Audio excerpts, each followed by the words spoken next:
son solamente tú el portavoz o el medio para ayudarnos a preparar y compartir estos temas.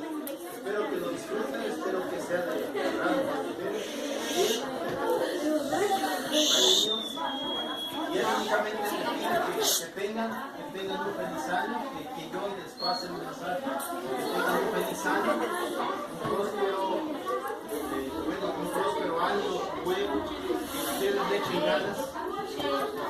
A ver, guardamos silencio, no escuchamos lo que dicen los precedieron. Por ahí que le echen ganas en sus estudios, que sean hombres de bien, mujeres de bien, que sean hombres comprometidos en el trabajo, que siempre valoren, que siempre guarden, que siempre practiquen los valores de la vida. ¿Cuáles son los valores? ¿Alguien se la sabe? Decir gracias, por favor, permiso, perdón. Muy bien, que aprendan y que los practiquen siempre. Ese es el propósito. Y después de acá tenemos una sorpresa nuevamente. Allá estamos preparando algo para compartirlo con ustedes.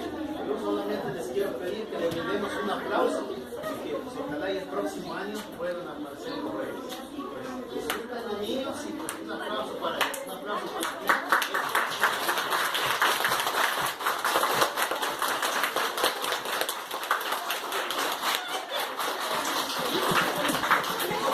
Dígale que le digan gracias. Dígales que le digan gracias. Todos juntos les decimos gracias.